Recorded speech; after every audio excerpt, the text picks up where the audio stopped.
The next few slides give some examples of the projects that we do and the diversity of our portfolios.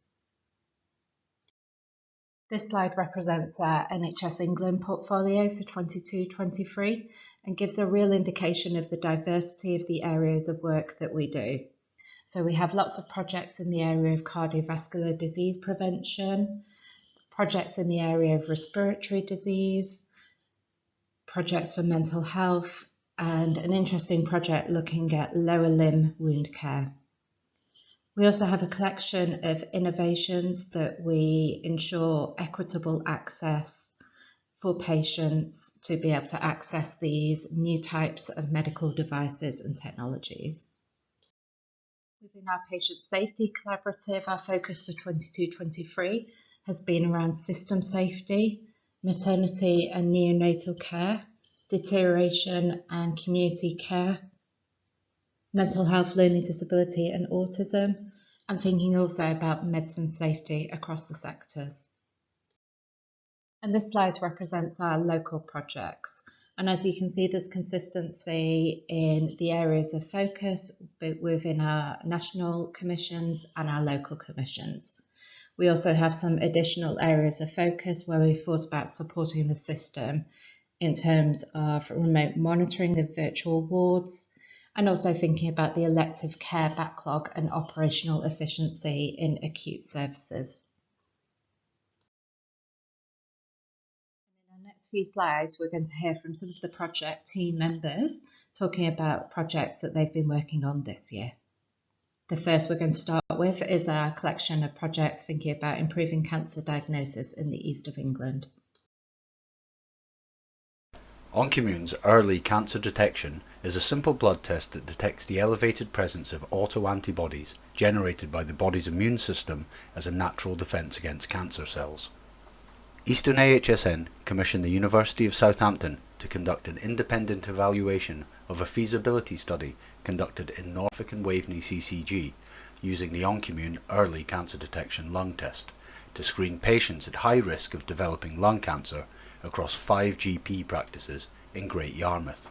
The modelling suggests that even with 20% take-up, in Great Yarmouth and Waveney, around 10 patients a year would be diagnosed at stages 1 or 2 who would otherwise have not been diagnosed until stages 3 or 4, where curative treatment may no longer have been possible.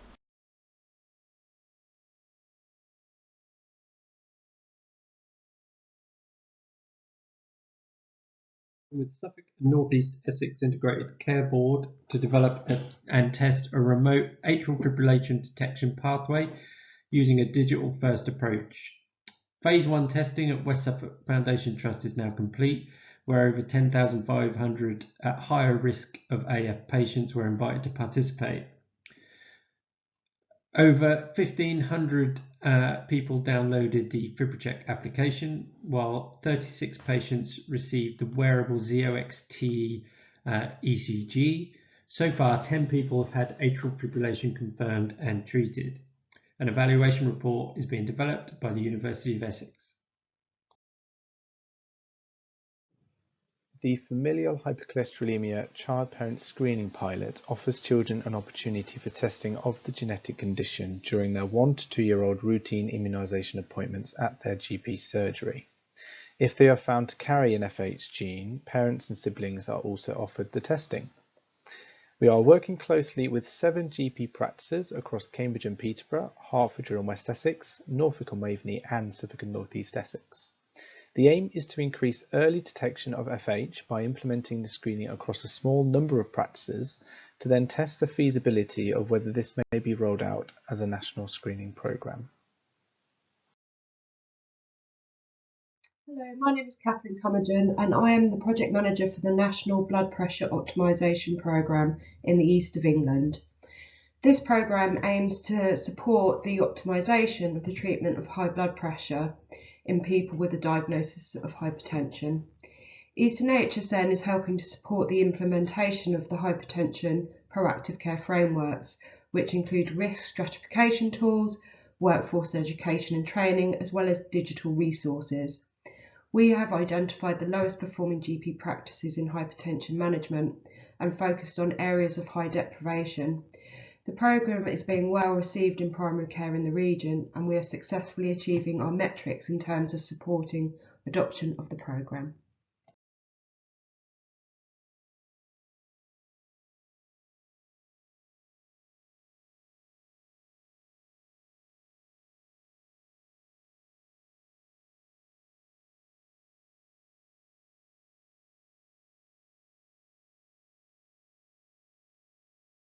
The iValid project has acted as a catalyst to support the wider mental health strategy across Cambridgeshire and Peterborough Foundation Trust.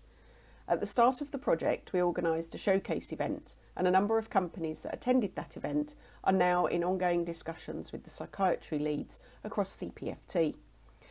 The project has produced 2 manuscripts. One peer-reviewed article was recently published in the Journal of Affective Disorders Reports, and the Health Economics paper is currently in review with Frontiers in Psychiatry journal. So we look forward to using these findings to inform values-based commissioning in persistent depression across the east of England. Luminova uses gaming to reduce anxiety in children aged 7 to 12. It takes children on an intergalactic adventure to overcome challenges, gradually building their confidence to face barriers in real life too. We're part of a 12-month project to evaluate whether the game works and find out what people think of it and gain insight into the standard of evidence needed to adopt digital therapies more widely into the NHS. I love working on this project because it meets a clear need for early intervention and it will support future innovations in this space. Plus, the product is really fun and engaging. FREED, which stands for First Episode Rapid Early Intervention for Eating Disorders, is an innovative, evidence-based programme created to benefit 16 to 25-year-olds presenting an eating disorder for less than 3 years. Through early referral, early intervention and early treatment, the service seeks to prevent changes to the brain, body and behaviour caused by eating disorders. Currently, it's live in 5 trusts in the east of England and has referred in 374 patients, accepted 282 of them, and successfully benefited 158 patients with NICE recommended treatment.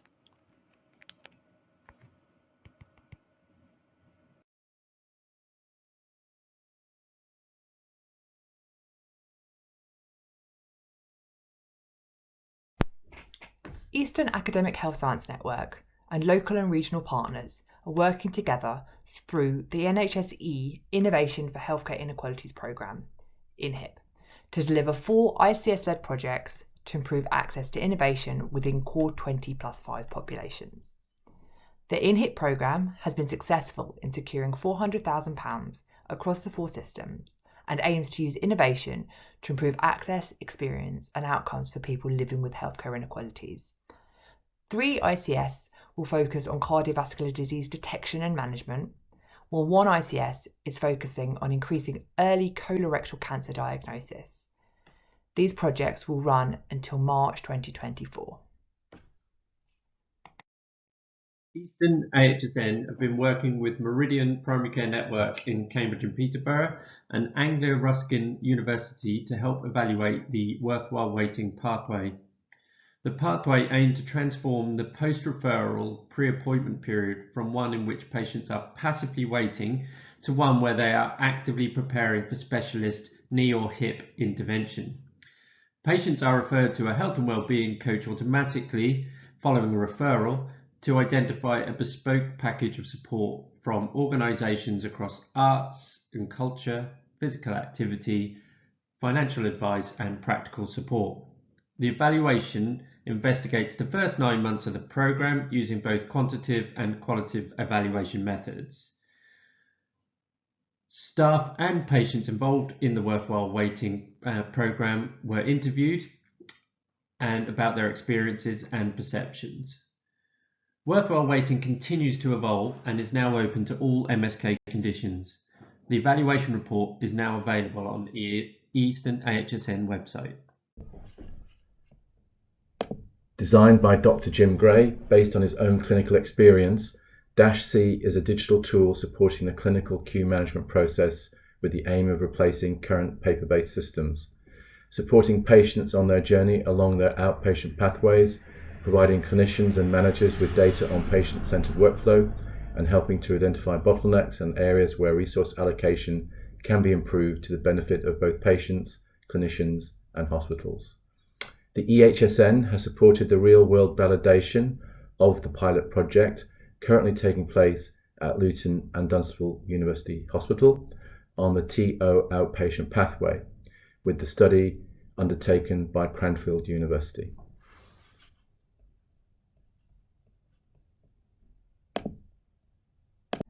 Eastern AHSN Patient Safety Collaborative is working in partnership with the ARC and Norfolk and Waveney ICB to implement the ARC-developed Opioid Deprescribing Toolkit with an aim to reduce the number of patients prescribed high-dose opioids.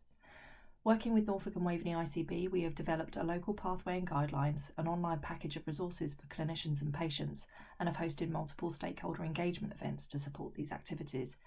We have also developed implementation guidance for those looking to apply the toolkit locally and will support an evaluation of this implementation.